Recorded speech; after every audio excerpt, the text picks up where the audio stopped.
In the spring of 2003, every apple grower in the Annapolis Valley had been spraying the same schedule for 40 years. 8 applications per season, sometimes 10 in a wet year, Copper and Captain, and whatever the agronomist from the co-op recommended that particular February when everyone came in from the cold to sit in folding chairs and drink bad coffee and listen to a man in clean boots tell them what to put on their trees. This was not negligence, it was not laziness. It was not even a choice in the way that most decisions deserve to be called choices. It was the accumulated weight of 40 years of doing what worked, which in the Annapolis Valley in 2003 meant keeping your scab counts low and your codling moth pressure manageable and your fruit clean enough to meet the packing house standards that paid the bills. The trees grew. The spray went on. The cycle repeated. Nobody asked whether there was a better way because the current way had been good enough for their fathers and for their fathers' fathers, and in the Annapolis Valley, good enough had always been the standard most growers measured themselves against without ever quite saying so out loud. Let me tell you what good enough looked like in those years, because you need to understand the world that Aurore Desjardins was walking back into before you can understand what she eventually did to it. A typical operation in the valley ran somewhere between 50 and 200 acres of bearing apple trees, with a mix of older varieties, McIntosh and Cortland mostly, and some newer plantings of Honeycrisp and Gala that the packers had been pushing since the mid-90s. The spray programs were conventional, meaning they had been designed around chemical inputs, and the growers who ran them were not careless men. They kept records. They calibrated their equipment. They watched the weather, and they watched the pressure models that the Provincial Extension Service posted every week from May through October, and they made their decisions accordingly. If the scab forecast said spray, they sprayed. If the codling moth traps were catching moths above threshold, they sprayed. The system worked in the sense that the fruit came off clean, and the packing house took it, and the checks arrived in November, and nobody in the valley had a strong reason to examine the assumptions underneath the system they had inherited. The Desjardins operation sat on 112 acres in the eastern part of the valley, about 9 kilometers outside of Wolfville. Aurore's father, Raymond Desjardins, had farmed it since 1977, the year he bought out his uncle's stake and took on the full mortgage himself. Raymond was a meticulous man. He kept a logbook in a red 3-ring binder on the shelf above his desk in the farm office, and every season he went through the spray records with the careful attention of someone who understood that his margin for error was not wide. He ran 1,200 trees per acre on the older blocks and twice that on the newer high-density plantings, and his spray costs were running about $800 per acre per year by the early 2000s, which was high but consistent with what everyone else in the valley was spending. He had never seen a compelling reason to change what was working, and nobody in the valley had ever suggested he should. Let me tell you about Aurore Desjardins because she is the reason this story exists, and she is different from most of the people this channel has ever told you about in one specific way. Aurore was 51 years old in the spring of 2003. She had not just come home from university. She had been away from the valley for 23 years. She had left at 28 to work in integrated pest management consulting, first in Ontario, then in British Columbia, and for 7 years in the Okanagan, working with some of the largest apple and pear operations in the country. She had come back to Wolfville in 2001 when Raymond's health began to decline, and it became clear that someone needed to be on the ground, and she had brought back with her 2 decades of watching orchards, managed in ways that the Annapolis Valley had not yet seriously considered, and a quiet certainty, built on evidence she had accumulated over 20 years, that the valley was spending money it did not need to spend on inputs whose necessity it had never seriously questioned. Dollars. She was not loud about this certainty. She was not the kind of person who walked into the co-op and announced herself. She had a gray binder of her own, thicker than her father's red one, dollars, and she had been filling it since her second season back on the farm, with records from the valley's own weather stations, trap catch data she had been collecting herself, dollars, and copies of research from Nova Scotia Agricultural College that most growers had not read and would not have sought out if they had. Dollars. The thing Aurore had been thinking about and writing notes on and quietly designing during those 2 years back on the farm was called Reduced Input IPM. Integrated Pest Management was not a new concept. Dollars. The Extension Service talked about it, the agronomists mentioned it at the February meetings, but in practice, dollars. Most operations in the valley were running what amounted to calendar-based spray programs with IPM language attached to them. They were spraying on schedule and calling it integrated, dollars. What Aurore was thinking about was something more genuinely restrictive. Fewer sprays, longer intervals, a decision framework based on actual monitoring data rather than precautionary coverage, and a deliberate reduction in broad-spectrum fungicide use in favor of targeted materials applied only when the models and the trap counts said the pressure was real. Dollars. Let me tell you about the science, because the science is why this story ends the way it does. Dollars. The conventional spray schedule that dominated the valley in 2003 was built around a logic of insurance. You sprayed on a calendar interval because the cost of a missed application, if pressure turned out to be real, dollars, was higher than the cost of the application itself. This logic was not irrational. In a bad scab year, a missed spray in May could mean 30% crop loss. In a high codling moth year, dollars, a gap in coverage could mean a rejection at the packing house, dollars. The insurance model made sense on its own terms, and the growers who followed it were not doing anything wrong by the standards they had been taught. Dollars. What the insurance model did not account for was what it cost in ways that didn't show up on the spray invoice. Repeated applications of broad-spectrum fungicides were selecting for resistant strains of apple scab. The valley had been seeing this for 15 years, documented in the NSAC research that sat in Aurore's gray binder, dollars. Resistance meant growers were applying materials that were losing efficacy, which meant they were applying more of them or adding a second chemistry, which meant the resistance pressure accelerated. It was a cycle that the calendar model actively fed, without the growers who were running it necessarily understanding that was what was happening. Dollars. The second thing the insurance model was costing was the beneficials. Broad-spectrum insecticides applied for codling moth were also suppressing the predatory mite populations that kept European red mite in check. In a well-monitored orchard with a reduced spray program, European red mite typically did not reach economic threshold because its natural enemies kept it below the level where it damaged fruit, dollars. In a conventionally managed orchard, the predatory mites were gone, and the growers were adding a separate miticide application in July that their counterparts in well-managed IPM programs did not need. Aurore had data on this from the Okanagan. The miticide cost $220 per acre. For a 100-acre orchard, that was $22,000 for a problem that a functional predatory mite population would have solved for free.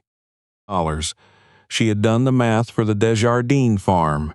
If she could reduce the spray program from 9 applications to 6, targeted to actual pressure events rather than calendar intervals, and eliminate the July miticide by allowing the predatory mite populations to recover, the materials savings alone would be in the range of $300 per acre. On 80 acres of bearing trees, that was $24,000 per season, with no reduction in yield if the monitoring was done correctly. The monitoring would cost time, her time which she was prepared to spend. She brought this to her father's kitchen table in March of 2003. Raymond Desjardins listened to his daughter for half an hour without speaking. He looked at the gray binder. He looked at the trap catch records and the resistance index data from the NSAC reports and the per-acre cost comparison she had laid out on a sheet of graph paper. He set his coffee cup down at some point during the middle of it and did not pick it up again. When she finished, the kitchen was quiet for a long moment. He said finally that he would need to think about it. He thought about it for 10 days. What he said at the end of those 10 days was, "You can have the East Block, 32 acres. Run your program for 1 season. We'll look at the numbers in November." He paused and looked at the window. "Don't touch the main block until we know something," he said. Aurore said that was fine. Now let me tell you about the man who made sure as many people as possible knew about Aurore Desjardins and her reduced spray program. Because no story like this one works without someone who hears an unfamiliar idea and decides that the right response is a knowing smile and a slow shake of the head. His name was Robert Tanguay. He was 63 years old in 2003, and he had been the primary agronomist for the Valley Co-op for 19 years, having taken the position after a decade working for one of the large input distributors out of Truro. Robert Tanguay was not a stupid man. He was not a cruel man. He was a man who had spent 2 decades advising growers in the valley on spray programs and input decisions, and who had seen more than one operation take a significant loss because they had skipped an application or delayed a spray and the weather had turned against them. He held morning consultations at the co-op office 3 days a week during the season, and his recommendations carried the weight that comes from having been right often enough in specific visible ways that the growers who followed them had come to trust them implicitly.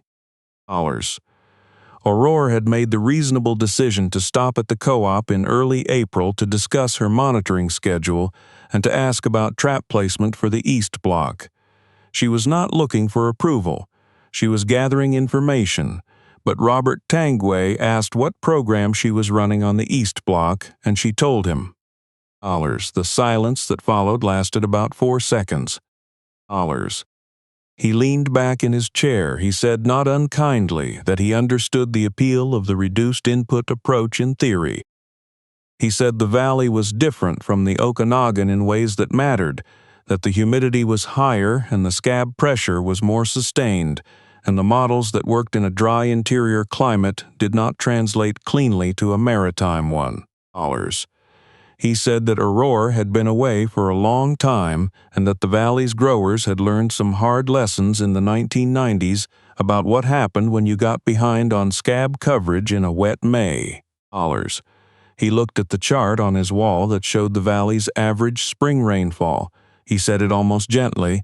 "You can run your traps and your weather models all you want, but when the scab hits in a wet year, it hits fast, and then you're trying to catch up and you can't." He glanced at the window. "The best thing I can do for your father's farm," he said, "is make sure it's protected." Aurore looked at him for a moment. The NSAC resistance data from the last 3 seasons shows captain efficacy declining 7% per year on the valley's primary scab population, she said. The predatory mite surveys from the 2001 and 2002 seasons show functionally 0 Typhlodomus populations in any orchard running a full miticide program. I'm not removing scab coverage. I'm replacing calendar applications with model-triggered applications using materials the resistance index supports. She paused. I've got the Okanagan trial data in the truck if you want to look at it. Robert Tanguay smiled the smile of a man who has just heard someone use a great deal of correct language to justify a conclusion he cannot endorse. "I've been advising growers in this valley for 20 years, he said. "I think I know a little something about apple scab." Aurore nodded once she drove home. "Let me pause here and ask you something. because I think it is worth sitting with what just happened in that office for a moment before we go any further. Dollars. Robert Tanguay was not wrong that the valley's conditions were real. He was not wrong that wet springs had cost growers significant losses. What he could not see from behind that desk was that his 20 years of experience had been built entirely within the logic of the calendar model. He had never watched a well-monitored reduced input program run through a full valley season because no one in the valley had ever run one. His certainty was not built on evidence that the calendar model was the best available approach. It was built on the absence of any comparison, and the absence of a comparison is not the same thing as proof. Aurore Desjardins knew that. Robert Tanguay did not. Let me tell you about the spring and summer of 2003, because that first season on the East Block is where the story begins to change. Aurore placed her first monitoring traps in the East Block in the last week of April.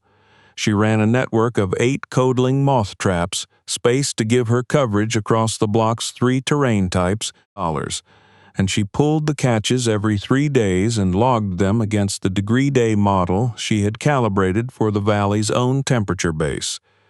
She ran the Rimpro Scab model using the valley's weather station data, checking the infection event outputs against her own on-farm readings.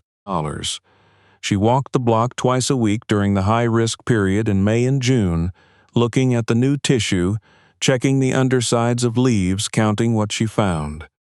Her first spray application went on May 9th. The conventional program would have put its second application on by then. She was still on her first. Her second application did not go on until May 28th, triggered by a genuine infection event that the model confirmed and that her leaf wetness data supported. The conventional calendar called for an application on May 16th regardless of conditions.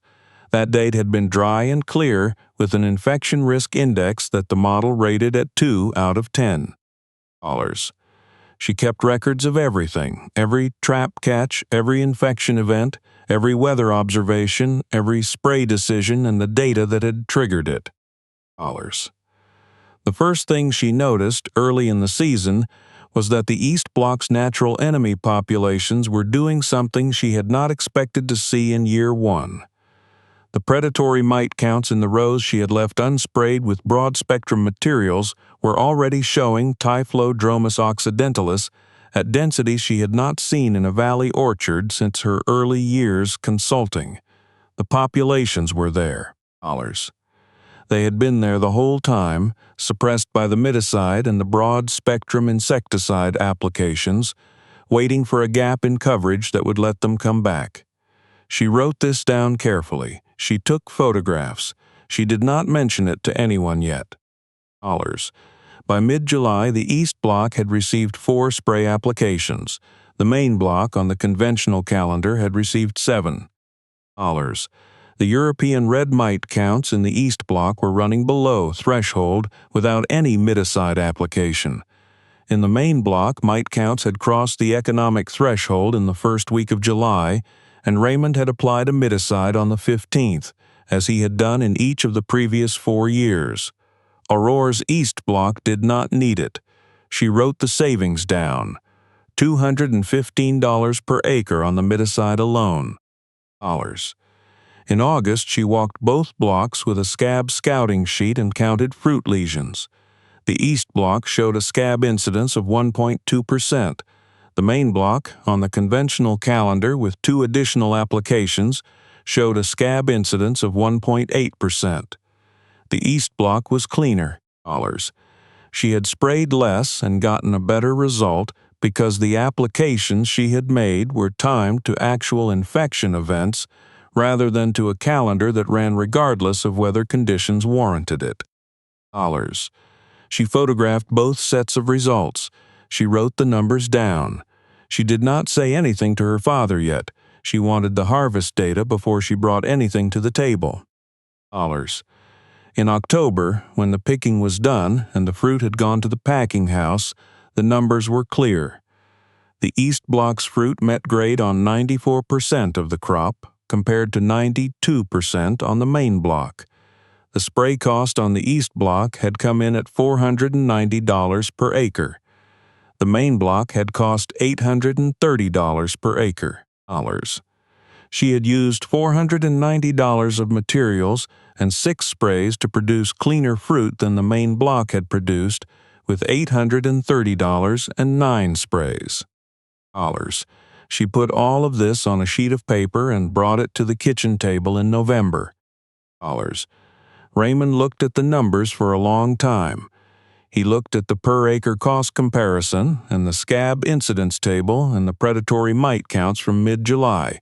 He picked up the cost sheet and held it at an angle to get the light from the window. He was quiet. Then he said the East Block came in better. It was not a question. It was a man reading a fact he had not expected to read. Aurore said yes. He was quiet for a while longer. Then he asked her to walk him through the monitoring schedule, from the beginning, the trap placement, the model inputs, the decision triggers. They sat at that table until nearly 11. When she finally said goodnight, she heard him, a few minutes later, going into the farm office. She heard the drawer of the filing cabinet open. He was putting the cost sheets in the red binder. He gave her the main block in the spring of 2004. Let me tell you about the years that followed, because the East Block was the proof. The main block was where the story became something larger. The main block was 80 acres divided by Aurore into 4 monitoring zones based on terrain and air drainage patterns.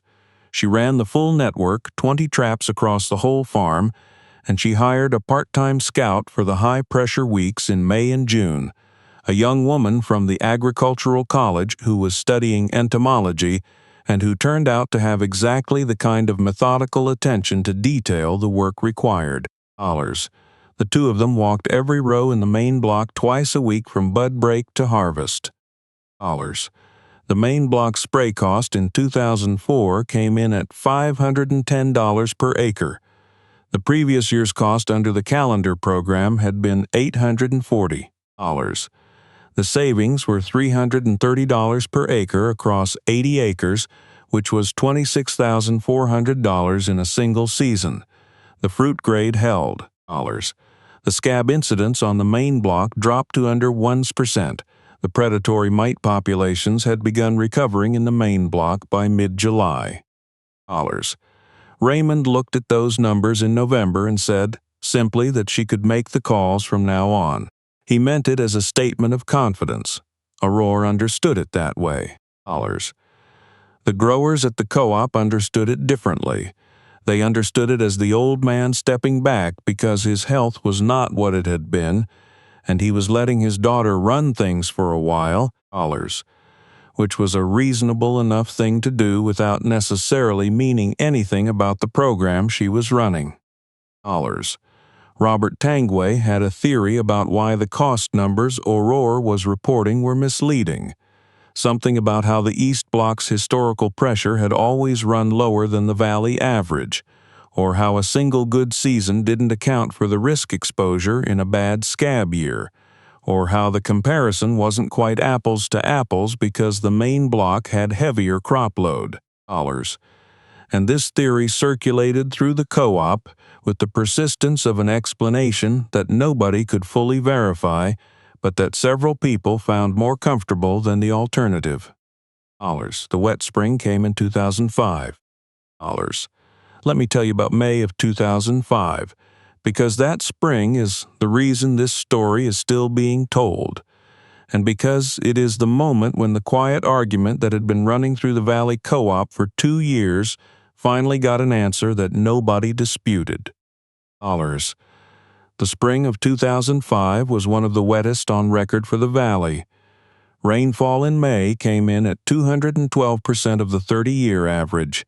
Apple scab pressure was extraordinary.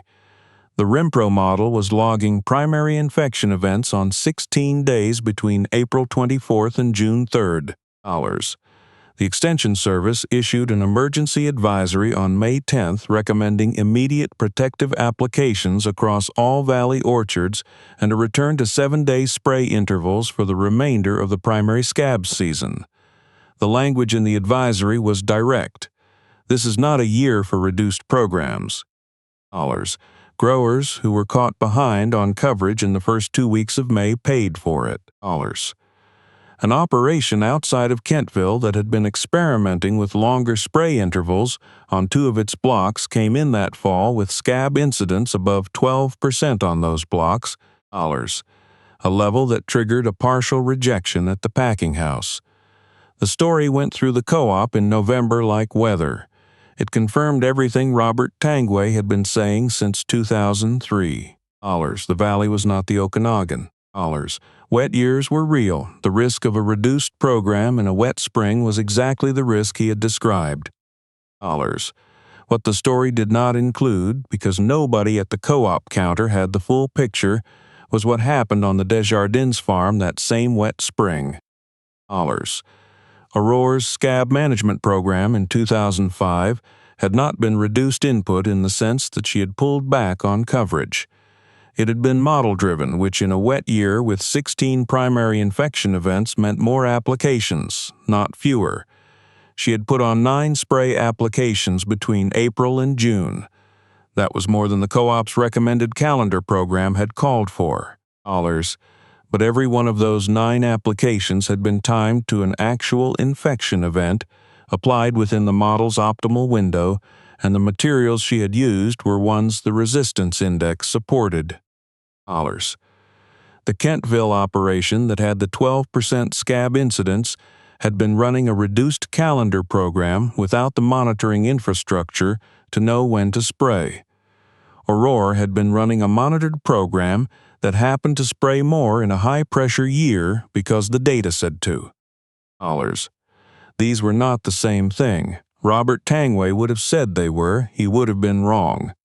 The Desjardins farm came in that fall with a scab incidence of 0.9%, in the worst scab spring in 15 years, below 1% in a year when 12% was being reported 2 townships over. The spray cost for 2005 had been higher than 2004 because the wet spring had triggered more applications. It came in at $610 per acre, still $230 below the conventional calendar cost from 2003, and the fruit was cleaner than it had been in any of the previous years Aurore had her records for. She did not go to the co-op and announce any of this. She went to the extension office in Kentville in October and sat down with the provincial tree fruit specialist, a woman named Dr. Paula Arsenault, who had been watching the Desjardins operation with careful interest since 2004, and Aurore went through the data with her, season by season, infection event by infection event, and she answered every question for 2.5 hours. When she left, Dr. Arsenault with a complete copy of her monitoring records and a summary document she had written herself, 8 pages, plain language, with a table at the end comparing per-acre costs and fruit grades against the valley average for each year of the program. Dr. Arsenault presented the Desjardins data at the Atlantic Fruit Growers Conference in Truro in February of 2006. The session was called Monitoring-Based IPM in High Humidity Climates. It ran long. There were more questions than the schedule had allowed for. Dr. Arsenault gave Aurore's name as the source of the orchard data. Aurore was in the room. She was 54 years old. She was wearing a barn coat she had bought in Kelowna in 1997 and a pair of reading glasses she kept pushing up her nose during the questions. When Dr. Arsenault said her name, the people in her row turned to look at her, and a grower near the front began clapping, and the room came up with him. Raymond Desjardins was in the room too. He was 71 and moving slowly, and he had made the drive to Truro that morning because Aurore had told him what the session was. He was sitting 4 seats to her left. When the clapping started, he did not look at her. He looked at Dr. Arsenault's slide on the screen at the front of the room, dollars, the one with the per-acre cost graph and the fruit grade comparison and the 2005 Scab incidence figure. He straightened in his chair, dollars. He sat up the way a man sits when he is holding something he has waited a long time to hold, dollars. Let me tell you about the morning in March of 2006 when Robert Tanguay drove out to the Desjardins farm, because that morning is where the account gets settled, dollars. He came on a Thursday, arriving around 8:30. Aurore was in the equipment shed doing a calibration check on the sprayer before the season began, dollars. She heard the truck and came out to find Robert Tanguay standing in the yard looking at the east block, which was still dormant but which showed the trap stations she had left in place from the previous fall, dollars. The small wooden posts and the bright orange caps of the Delta traps catching the March light, dollars. He was not the same man who had leaned back in his chair in 2003. He was still Robert Tanguay, still the same face and the same co-op jacket, and the same way of standing with his arms crossed when he was thinking, but something in the quality of his attention had shifted. He looked like a man who had driven a long way to say something and had been thinking about how to say it since before he left. Dollars. I was at the Truro conference, he said. Aurore waited. Dollars. The 2005 numbers, he said. They're real? Dollars. They're from my spray records and my scouting sheets, she said. Dr. Arsenault cross-referenced them against the provincial weather data. Dollars. He nodded. He looked at the trap stations in the east block. Dollars. I told you the valley's humidity would get you in a wet spring, he said. I told you the Scab models didn't account for the maritime variability. Dollars. He said it quietly, without any edge in it. He said it like a man reading something back from a document he wished he had not signed in public. Dollars. You did, Aurore said. The 2005 numbers don't support that concern. Dollars. No, she said, they don't. Dollars.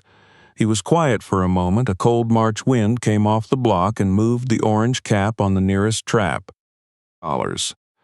I've got 6 growers asking me about this program, he said after the Truro session. They want to know how to set up the monitoring network. He paused. I don't know how to answer them. Dollars. Aurore looked at him for a moment. She had been waiting for something like this. Not the apology exactly, because Robert Tanguay was not quite making an apology, but the space that had opened up where the certainty used to be. Dollars. The lesson isn't that my program is magic, she said. The lesson is that any orchard running a calendar schedule with no real monitoring is an orchard making decisions without information. Dollars. The scab pressure is the same valley-wide. What's different is whether you know when it's actually coming. The model doesn't prevent infection pressure. Dollars. It just tells you when the pressure is real and when you're spraying into dry air at $70 per acre for nothing. She paused. Dollars. The wet spring didn't prove the conventional program right. It proved that good monitoring tells you when to spray more, not just when to spray less. Dollars. Robert Tanguay looked at her. He nodded once, with the careful deliberateness of a man who has just accepted a correction he could not argue with. Dollars. Could you talk to those 6 growers, he said. Dollars. Yes, she said, I can do that. Dollars. Let me tell you about what followed, because the March morning in the Desjardins yard was not the end. It was the beginning of a different story. Dollars.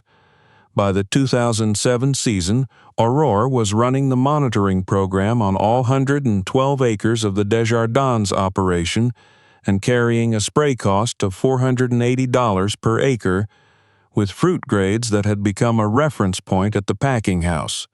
The predatory mite populations across the whole farm were now at densities she had not expected to reach for another 2 years. Dollars. The resistance index on the valley's primary scab population had stopped climbing in the blocks where the broad-spectrum fungicide applications had been reduced. She had sent 3 seasons of resistance data to the NSAC plant pathology department, and a graduate student was now running a study using the Desjardins farm as one of its primary sites. Dollars. The 6 growers who had asked Robert Tangway about the program came out to the farm in April of 2007. Aurore walked them through the trap network, explained the model inputs, showed them the scouting sheets from 2005, and the spray decision log that went with them, and answered their questions through most of a cold afternoon. All 6 installed monitoring programs that spring. By harvest, all 6 reported scab incidents or below the valley average, on a program that was running, on average, 2 fewer applications than their previous calendar schedules. Word spread the way it spreads in a rural county, through the co-op, through the grower association meetings, through the conversations at the packing house in October when the grade sheets came out and people compared numbers. By 2009, 31 valley orchards were running some form of model-triggered monitoring program. By 2012, the Provincial Extension Service had revised its official IPM guidelines for the valley to include the monitoring protocols that Aurore had developed and documented. The revision cited the Desjardins data directly in its methodology section. Dr. Arsenault presented the valley-wide adoption data at the Canadian Horticultural Council meeting in Halifax in 2011 and gave Aurore Desjardins' name in her opening remarks as the grower whose 7 seasons of documented results had made the case. Aurore was in the audience. She was 59. She had grease on her right hand from a pump repair she had finished that morning before driving to Halifax. When Dr. Arsenault said her name, the room turned, and the applause was the kind that comes up slowly and then holds. Raymond Desjardins had died in 2009. He had not made it to the Halifax meeting, but Aurore had told him about the Extension Service revision in the fall of 2011. Before he died, when she had shown him the draft of the new guidelines with the Desjardins data table on page 4. He had read the page once. He had set it down on the kitchen table and looked at the window for a long moment. Then he had picked up the red binder and opened it to the back and filed the draft page inside it, next to the November 2003 cost sheet that had been the first thing she had ever put in his binder for him. He had not said anything he did not need to. Let me tell you about the last piece because the story has one more turn and it happens at the Desjardins kitchen table in the spring of 2013. Aurore was 61. She had been running the operation alone since 2009, with part-time help during the season and a standing arrangement with the NSAC graduate program that kept a student on the farm every summer in exchange for data access. The farm was producing at a level that would have seemed implausible to anyone who had known it in 2002. Per acre spray costs running 41% below the 2003 baseline. Fruit grades that were a reference point. Soil health data from the orchard floor showing organic matter increases in the rows where the broad-spectrum applications had been reduced. A reputation that had brought visitors from Prince Edward Island in New Brunswick, and once, in the spring of 2011, a group of growers from the Similkameen Valley in BC who had heard about the valley's adoption numbers and wanted to see the monitoring program in person. At supper one evening in April, Aurore's nephew, her sister's son, a young man named Etienne who was 26 and had been working the farm's equipment and records since the previous fall, slid a printed article across the table. He had been reading about precision canopy management, specifically about using acoustic sensors and light interception mapping to optimize pruning decisions and spray penetration in high-density plantings. He had found research from Wageningen and from a trial orchard in Quebec. He had a folder of printouts and 2 pages of his own notes. Aurore looked at the folder. She looked at her nephew. She thought about a kitchen table in March of 2003 and a gray binder and a father who had needed 10 days before he gave her the East Block and a chance. She thought about the East Block in July of 2003 with the Typhlodomus counts coming back in rows that hadn't been touched with broad-spectrum material, and the way that had felt, walking those rows with a hand lens and a count sheet, like watching something recover that everyone else had stopped believing in. Dollars. She looked at the folder for a long moment. Dollars. And she looked up at Etienne. Dollars. Yes, she said, let's look at this properly. Dollars. She did not ask for 10 days. Raymond Desjardins was not at the table, but the red binder was on the shelf in the farm office where it had always been, and that evening after supper, Aurore went in and took it down and set it on the desk and opened it to a blank page at the back. She wrote the date at the top. She wrote Etienne's name. She wrote the words Precision Canopy, Wageningen, Light Interception. She drew a line under them. Dollars. Some things you understand by doing them yourself in the dark without anyone telling you it's possible. And some things you understand by watching someone else do them while everyone in the room is saying it isn't, and having the patience to stay long enough to see what the numbers say. Raymond Desjardins had lived long enough to understand both. Dollars. He had sat at this table when his daughter spread her records out in front of him, and he had said he needed to think about it, which was his honest and careful way of saying that he was going to test the idea against everything he had built over 26 years before he trusted it. And then the evidence had come in, season by season, in a way that left no room for a different conclusion. Dollars. He had learned it in the way that honest, methodical people learn the things that change their minds, slowly, and by watching the same ground they had walked for decades produce results they had not expected, in the hands of someone they had not quite given enough credit to at the beginning. Dollars. The East Block still runs on a monitored IPM program. The main block still runs on one. The predatory mite populations in the oldest monitored rows are now at densities the NSAC entomologist calls exceptional for a valley orchard of this age. Dollars. Aurore Desjardins still walks every row twice a week during the high-pressure periods, still pulls the trap catches every 3 days, still logs everything in a succession of gray binders she has kept since 2003, one per year, on the shelf in the farm office next to her father's red one. Dollars. Robert Tangway retired in 2014.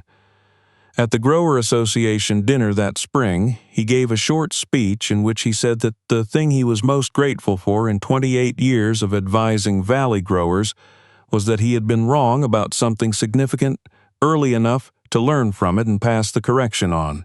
He did not say Aurore's name. He did not need to. Dollars. Every grower in that room had spent the last 8 years using a monitoring protocol that had started in her East Block, on a farm she had come home to when she could have stayed in the Okanagan, with a gray binder full of numbers that nobody in the valley had been looking for until she showed them where to look. Dollars. She planted her traps in an orchard where no one had ever bothered to count what was already living there. She ran her models in a valley where everyone said the humidity made models unreliable. They said the wet years would prove her wrong. The wet year came. Her fruit came off cleaner than any of theirs. The gray binders kept filling. Dollars. And the lesson that a 51-year-old woman with 20 years of data wrote out on a sheet of graph paper at a kitchen table in rural Nova Scotia in March of 2003 is still being applied, one infection event at a time, on ground that finally got the monitoring it deserved. Dollars. I keep thinking about the moment Aurore left Robert Tangway's office with the Okanagan data still in her truck. She had offered it. He had declined to look at it. And she had driven home anyway and put her traps in the ground and started counting. Dollars. That's the part that stays with me, not the 2005 numbers, as remarkable as they were, not the conference in Truro or the applause or the provincial guidelines that eventually carried her name in the methodology section. Dollars. What stays with me is the quieter thing underneath all of that. The decision to keep meticulous records in a gray binder for 2 full seasons before she said a word to her father about what she was seeing. Dollars. She wasn't building a case to win an argument. Dollars. She was building evidence because she respected the question enough to answer it honestly even when the answer was taking longer than she would have liked. Dollars. There's something about that kind of integrity that I find genuinely hard to describe without it sounding like a platitude. But I'll try. Aurore came back to that valley carrying 20 years of work that nobody there had asked for, and nobody was immediately prepared to credit. She could have led with her credentials. Dollars. She could have walked into the co-op and laid out the Okanagan trials and told Robert Tangway that she had seen work on a larger scale in a drier climate and that the valley's assumptions needed examining. She had every factual basis to do that. She didn't.